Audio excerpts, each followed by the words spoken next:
Assalamualaikum warahmatullahi wabarakatuh. Kali ini kita akan membahas materi pendidikan agama Islam kelas 11 untuk SMA maupun SMK sesuai dengan kurikulum 2013 revisi 2019. Sekarang kita akan membahas bab 5, yaitu menebar Islam dengan santun dan damai melalui khutbah, dakwah, dan tabligh. Sebelum memulai pembelajaran, seperti biasa, mari kita membaca Al-Quran sesuai dengan ilmu tajwid dan makharijul huruf. Semoga Allah memudahkan dalam memahami materi ini dan bisa menerapkan dalam kehidupan sehari-hari. Amin ya rabbal alamin. Yang akan kita baca kali ini yaitu Quran Surat Ali Imran ayat 104 dan Quran Surat An-Nahl ayat 125. Bismillahirrahmanirrahim.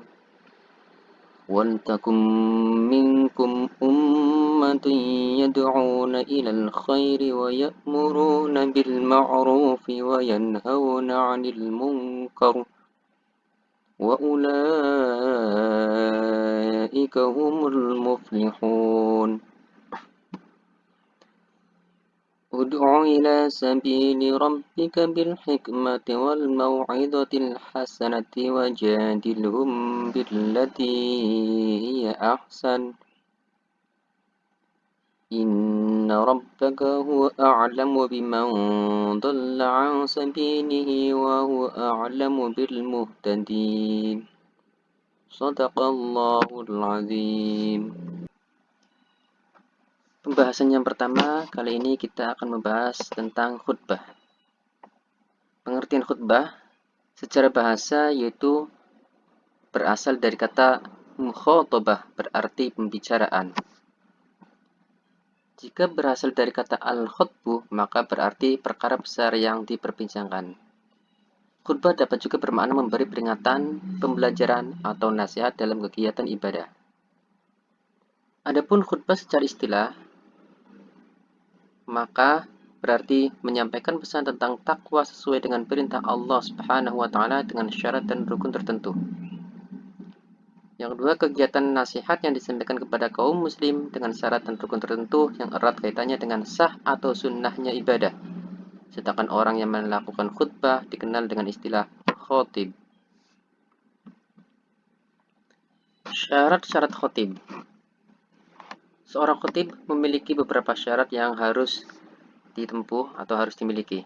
Yang pertama, yaitu Islam yang sudah baligh dan berakal sehat. Kemudian yang kedua, mengetahui syarat, rukun, dan sunnah khutbah. Yang ketiga, suci dari hadas, baik badan maupun pakaian, serta auratnya tertutup. Yang keempat, tartil dan fasih saat mengucapkan ayat Al-Quran dan hadis.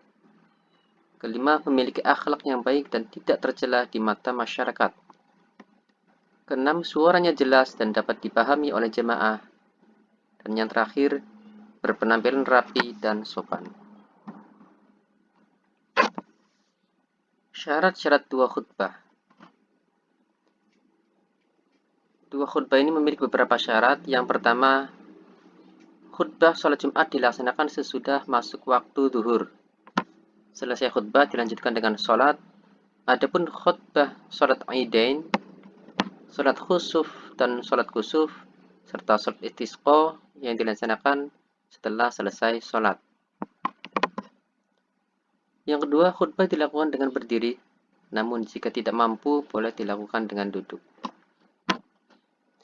Syarat yang ketiga yaitu duduk sebentar di antara dua khutbah. Yang keempat, suara khutbah harus jelas dan dapat didengar oleh jemaah. Dan yang terakhir yaitu tertib, yakni dimulai khutbah pertama dan dilanjutkan khutbah yang kedua. Adapun rukun-rukun khutbah ada beberapa macam. Yang pertama, membaca hamdalah pada kedua khutbah. Kedua, membaca syahadatain atau dua kalimat syahadat. Yang ketiga, membaca shalawat kepada Nabi Muhammad SAW. Keempat, berwasiat kepada diri sendiri dan kepada jemaah. Berisi ajakan untuk meningkatkan iman, takwa, ibadah, serta memperbanyak amal soleh. Sebaliknya menjauhi dosa dan kemaksiatan. Yang kelima, membaca satu atau beberapa ayat suci Al-Quran.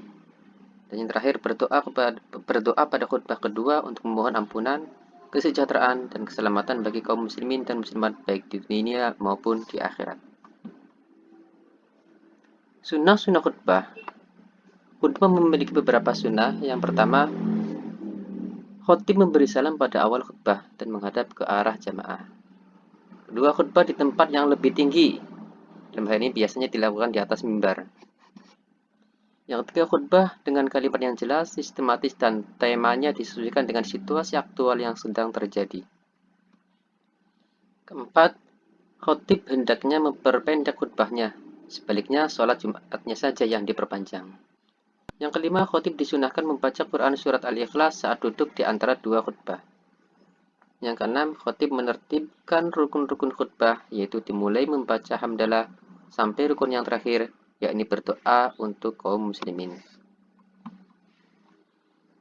Adapun adab dalam melaksanakan sholat Jum'ah, di antaranya yang pertama yaitu menyegerakan berangkat ke masjid lebih awal. Kemudian membiasakan mengisi shaf terdepan yang masih kosong, lalu lakukan sholat tahiyatul masjid atau sholat qabliyah Jum'ah sebanyak 2 rakaat. Yang ketiga, memperbanyak zikir dan doa, membaca sholawat Nabi atau membaca Al-Quran dengan suara pelan sebelum khatib naik mimbar. Yang keempat, mendengarkan khutbah dengan seksama, jangan berbicara termasuk menegur jemaah lain, apalagi mengantuk atau tidur. Akibatnya Jumatnya menjadi sia-sia, termasuk tidak memahami isi khutbah. Pembahasan yang kedua yaitu tabligh. Tabligh secara bahasa berasal dari kata balagha yuballighu tablighun, yang berarti menyampaikan atau memberitahukan pesan atau ceramah secara lisan atau perkataan.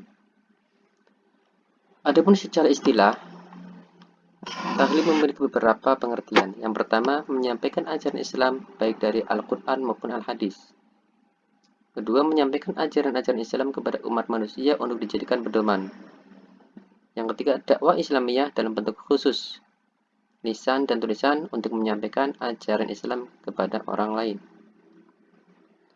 Yang keempat, menyampaikan pesan Allah Subhanahu wa taala secara lisan, dan yang kelima, menyampaikan atau menyiarkan agama Islam kepada umat. Adapun dalil tentang pelaksanaan tabligh yaitu Quran surat Al-Ahzab ayat 39. Bismillahirrahmanirrahim. الذين يبلغون رسالات الله ويخشونه ولا يخشون أحدا إلا الله وكفى بالله حسيبا. Shadaqallahul azim. Artinya, yaitu orang-orang yang menyampaikan risalah-risalah Allah, mereka takut kepada Allah dan tidak merasa takut kepada siapapun selain kepada Allah. Dan cukuplah Allah sebagai pembuat perhitungan. Ketentuan-ketentuan dalam pelaksanaan tabligh. Ketentuan yang pertama yaitu tabligh dilakukan dengan cara yang sopan, lemah lembut, tidak kasar, dan tidak merusak. Yang kedua, menggunakan bahasa yang mudah dimengerti oleh jemaahnya. Ketiga, mengutamakan musyawarah dan berdiskusi untuk memperoleh kesepakatan bersama. Dan yang keempat, materi tabligh yang disampaikan mempunyai rujukan yang kuat dan jelas sumbernya. Adapun tata cara tabligh sesuai dengan sejarah Islam memberi teladan dalam bertabligh, yaitu yang pertama, mengajak orang-orang terdekatnya agar menjadi muslim yang baik. Profil muslim yang menyatu antara kata dan perbuatan, lalu mengajak kepada keluarga dan masyarakat secara luas. Yang kedua, mendekati pihak lain sesuai dengan kapasitas ilmu dan martabatnya. Oleh karena itu, perlu strategi yang beragam. Yang ketiga, mengajak pihak lain agar bekerja sama dan saling membantu dalam tabligh secara baik, bertahap, berkesinambungan, menjangkau semua masyarakat. Pembahasan yang ketiga yaitu dakwah. Pengertian dakwah secara bahasa, dakwah berasal dari kata da'a yad'u da'watan, yaitu kata yang mempunyai arti mengajak, memanggil, dan menyeru untuk hal tertentu. Adapun secara istilah, dakwah yaitu kegiatan yang bersifat menyeru, mengajak, dan memanggil untuk beriman kepada Allah Subhanahu wa taala sesuai dengan ajaran akidah, syariah, dan akhlak. Yang kedua, mengajak orang lain ke jalan Allah Subhanahu wa taala secara lisan atau perbuatan untuk diamalkan dalam kehidupan sehari-hari. Dan yang ketiga, kegiatan mengajak orang-orang untuk mengamalkan ajaran Islam di dalam kehidupan sehari-hari. Dalil tentang dakwah. Dalil tentang dakwah ini tercantum dalam Al-Quran, Surat Ali Imran ayat 104. Bismillahirrahmanirrahim. وَلْتَكُنْ مِنْكُمْ أُمَّةٌ يَدْعُونَ إِلَى الْخَيْرِ وَيَأْمُرُونَ بِالْمَعْرُوفِ وَيَنْهَوْنَ عَنِ الْمُنْكَرِ وَأُولَئِكَ هُمُ الْمُفْلِحُونَ. Shadaqallahul Azim. Artinya, dan hendaklah di antara kamu ada segolongan orang yang menyuruh kepada kebajikan, menyuruh berbuat yang ma'ruf dan mencegah dari yang mungkar, dan mereka itulah orang-orang yang beruntung. Adapun adab berdakwah, yang pertama yaitu dakwah harus dilakukan dengan hikmah, yaitu ucapan yang jelas, tegas, dan sikap yang bijaksana. Kedua, dakwah harus dilakukan dengan mau'izatul hasanah atau nasihat yang baik. Ketiga, dakwah harus dilakukan dengan memberi teladan yang baik atau uswatun hasanah. Dan yang keempat, dakwah harus dilaksanakan dengan mujadalah, yaitu diskusi atau tukar pikiran yang berjalan secara dinamis dan santun dengan menghargai pendapat orang lain. Sasaran dalam berdakwah. Yang pertama, memberi semangat kepada manusia agar meningkatkan kualitas dan kuantitas amalnya, dari perilaku baik menjadi terbaik, sehingga profil mukmin yang sejati dapat diwujudkan dalam kehidupan sehari-hari.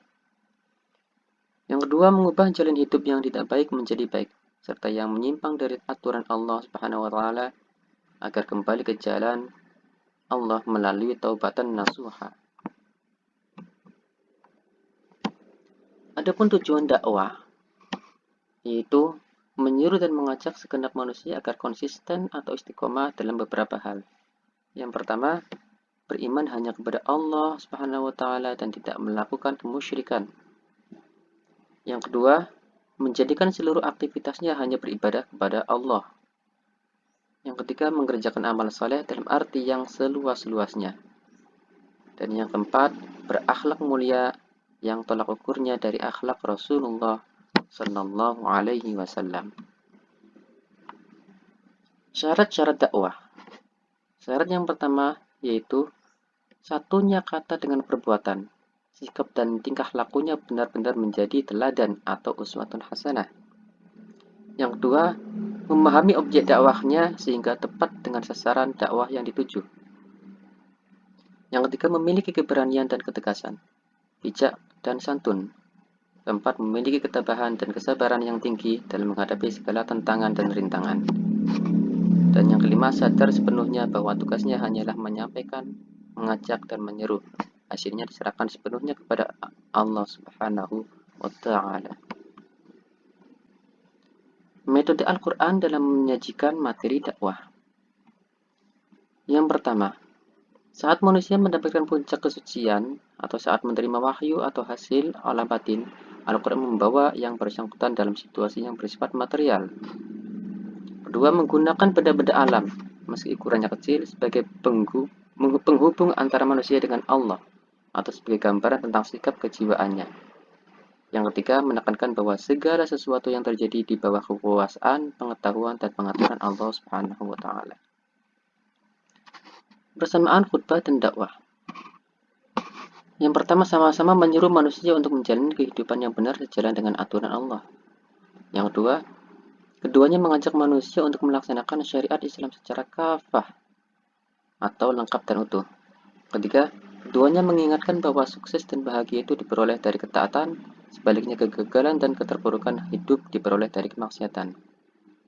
Yang keempat, sama-sama memberi kabar gembira atau basyiron kepada yang bertakwa dan ancaman kepada yang gagal sengsara atau neraka.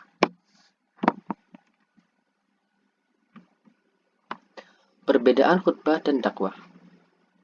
Khutbah terikat oleh syarat dan rukun, sedangkan dakwah tidak memiliki aturan yang baku. Kedua, khutbah tempatnya di masjid atau tempat lain yang memungkinkan dilaksanakan sholat Jumat atau di lapangan bagi sholat Idain, sedangkan dakwah dapat dilakukan di mana saja. Ketiga, khutbah Jumat hanya wajib untuk kaum laki-laki, sedangkan dakwah untuk siapa saja. Keempat, khutbah medianya terbatas pada mimbar dan sound system, sedangkan dakwah dapat menggunakan media apa saja. Dan yang kelima, khotib harus dalam keadaan suci dari hadas dan najis, sementara juru dakwah tidak mengharuskan hal seperti itu.